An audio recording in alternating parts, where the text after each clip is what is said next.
جی آپ صاحب یہاں شیخ تھوڑے سے کچھ ان کے جو دلائل ہیں دراصل یہ جو صوفیت کے سلسلے ہیں، اچھا جی، جیسا کہ آپ نے فرمایا ان کی یہ خواہش ہے، بلکہ مطلب ان کی یہ بنیاد ہے کہ سیدنا علی رضی اللہ عنہ نے حسن بصری کو چوغا دیا اور وہ ولایت آگے منتقل ہوئی، گویا کہ جی آپ صاحب بالکل بجا فرما رہے ہیں.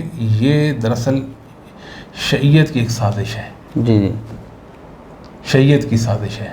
جی ابو بکر، عمر، عثمان اور دیگر صحابہ سے کوئی ولایت کا سلسلہ نہیں، کوئی سلسلہ نہیں طریقت کا، اور سیدنا علی رضی اللہ تعالیٰ سے یہ سلسلہ انہوں نے قائم کرنے کی، جوڑنے کی کوشش کی ہے. ہم نے ایک بیان میں کہا تھا کہ یہ جو خانقاہی نظام ہے اس میں موجود شیعہ رافضی اس میں چھپے ہوئے ہیں، جی جنہوں نے وہی خرقہ، وہی پوشاکیں پہنی ہوئی ہیں، لیکن اندر سے وہ رافضی ہیں. جی تو یہ ایک سازش تھی روافض کی کہ ایسے کوئی صوفی لوگ سامنے لائیں جنہوں نے پوشاکیں پہن رکھی ہوں اور فقیر منش ہوں، اندر سے بغض صحابہ رکھتے ہوں، ظاہر یہ کہتے ہوں کہ ہم جو ہے اس سلسلے سے وابستہ ہیں، یہ قادریہ ہے، یہ چشتیہ ہے، یہ سہروردیہ ہے، اور یہ نقشبندیہ ہے، یہ سلاسل بنا لیے. یہ سمجھتے تھے کہ دیگر صحابہ کے پاس شاید زہد و تقویٰ نہیں تھا.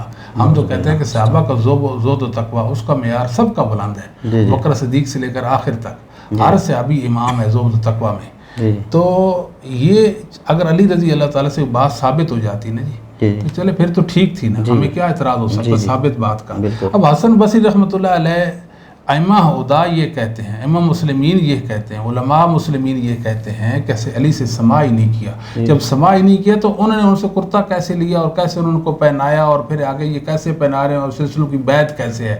یعنی یہاں تو یہ سلسلے ٹوٹ کے رہ گئے ہیں نا جی، ہمارے مطابق تو یہ ہے. تو اب یہ کچھ دلائل بھی آپ فرما رہے تھے نا کچھ پیش کر. جی پہلے ایک بات آپ کہہ رہے تھے وہ شیعہ کے حوالے سے کوئی. جی یہ سارے مطلب ہے کہ ہمارے دیوبندی بھائیوں میں بھی یہ سلسلے ہیں، بریلوی بھائیوں میں بھی سلسلے ہیں، اگرچہ سارے تو اس طرح کے نہیں ہیں، مطلب جو بھی سلسلوں میں ملوث ہیں وہ شیعہ رافضی تو نہیں ہیں، لیکن شیعہ رافضی چھپے ہوئے ان کے اندر، مطلب ہے یا سازش میں کامیاب.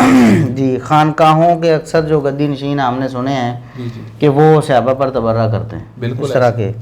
تو انہوں نے مطلب کوشش کی کہ حسن بصری رحمہ اللہ تعالیٰ کا سیدنا علی رضی اللہ عنہ سے چوگا پہننا اور یہ ولایت لینا کہیں سے ثابت ہو جائے. تو وہ ملا علی قاری حنفی رحمہ اللہ نے کہا کہ یہ تو باطل، بے اصل جھوٹی بات ہے. محدثین کا حکم بیان کیا لا اصل لہ، اس کی کوئی حیثیت ہی نہیں.